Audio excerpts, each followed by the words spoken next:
Alors, pour parler marketing digital à l'ère de l'IA, il y a 2 invités aujourd'hui dans Smart Tech. On va essayer de faire vite pour essayer de comprendre ce qui se passe en ce moment. Avec nous, Hugo Gersanois, c'est comme ça qu'on prononce votre nom, j'espère. Merci. Fondateur de Onalgo, qui est une société experte dans ces nouvelles plateformes médias, numériques et en marketing digital. Et avec vous, Sébastien Labarrère, vous êtes responsable e-commerce, pricing également chez Rent-A-Car, que tout le monde connaît, entreprise familiale dans la location de voitures. Vous avez décidé, vous, d'accroître fortement votre stratégie sur ces nouveaux médias numériques pour l'acquisition digitale de nouveaux clients. Donc, mise en place d'une nouvelle stratégie. C'est pour ça que vous êtes ensemble pour nous en parler. Qu'est-ce qui se passe aujourd'hui dans le marketing digital à l'ère de l'IA? Quelles sont les évolutions? Qu'est-ce que ça change?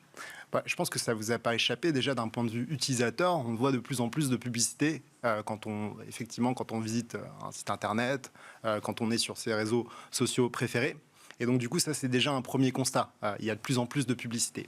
Et puis, comme vous l'avez dit, l'IA a changé un certain nombre de problématiques, enfin, en tout cas, a fait évoluer un certain nombre de problématiques et a complexifié aussi l'achat média. C'est-à-dire qu'on voit qu'il y a une fragmentation. Aujourd'hui, on utilise TikTok, on utilise Meta, c'est-à-dire Instagram, Facebook, etc.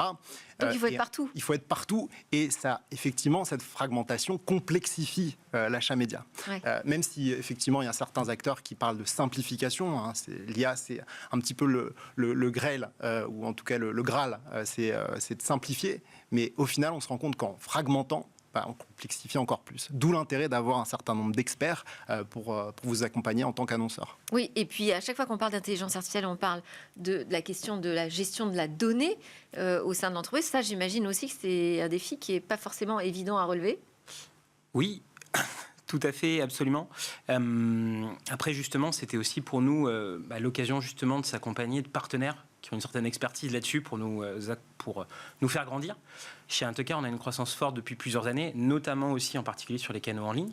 Et donc, on cherchait le bon partenaire qui allie expertise, efficacité et disponibilité. Et pour faire quoi exactement? Très concrètement, qu'est-ce que ça change aujourd'hui dans votre manière d'envisager la data, la gestion de la donnée, la collecte aussi? Sur la partie données, le RGPD a changé beaucoup de choses. Donc, en fait, ça nous a coupé une partie de la connaissance client qu'on avait, qu'on peut aujourd'hui retrouver grâce aux différentes plateformes. Et à l'inverse, je dirais qu'il y a aussi des formes d'opportunités où on est capable aussi de mieux cibler, mieux segmenter et surtout créer, grâce à l'IA également, des choses spécifiques qui vont targeter les bons clients au bon endroit, au bon moment. Ouais. Et donc, il faut avoir les bons outils. Et les outils, c'est l'IA pour faire du bon marketing digital maintenant? Alors, complètement, c'est l'IA, mais c'est un petit peu, je dirais, une palissade. Enfin, c'est un petit peu ce que tout le monde a tendance à dire. C'est que d'un côté, effectivement, il y a l'IA. Donc, il y a des plateformes qui se sophistiquent, enfin, qui sont de plus en plus sophistiquées. Mais il faut également des experts pour effectivement piloter cette IA. Et en fait, aujourd'hui, on a de plus en plus d'experts, plus en plus de besoins d'experts, et c'est là que justement Onalgo accompagne ses clients, c'est-à-dire des experts qui savent justement piloter ces intelligences artificielles.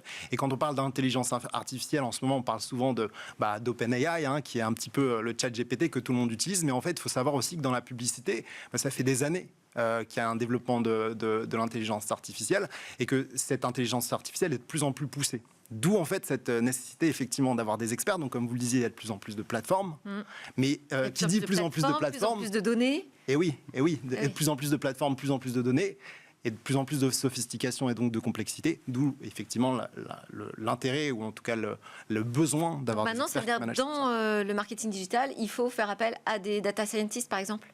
Des data scientists, mais effectivement, donc des data scientists et aussi des experts en fait des plateformes plus spécifiquement, parce qu'en fait, quand on parle de data scientist, c'est toujours un mot qui englobe beaucoup de choses. C'est comme l'IA, en fait. Sur l'IA, on peut englober beaucoup de choses.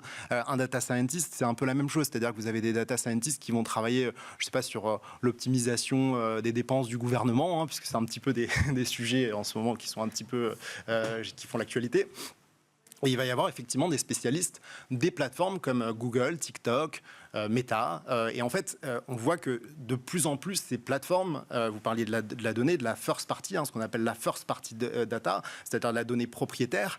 Et bien en fait, ces plateformes comme Meta, TikTok, sont de plus en plus très protectrices de cette donnée first party. C'est ce que j'allais dire. Quelle est la marge de manœuvre? Qu'est-ce qu'on peut garder? Qu'est-ce qu'on a comme bien précieux à garder au sein de l'entreprise encore aujourd'hui?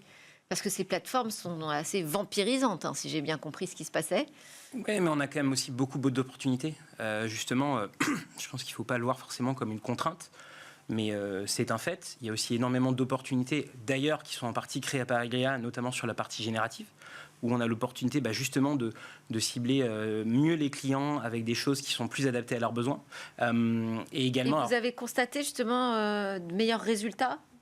Oui, tout à fait. Aujourd'hui, on a des campagnes qui sont aussi plus enrichies et justement diffusées aussi sur plus de supports qu'on ne le faisait auparavant, il y a 5, 10, 15 ans.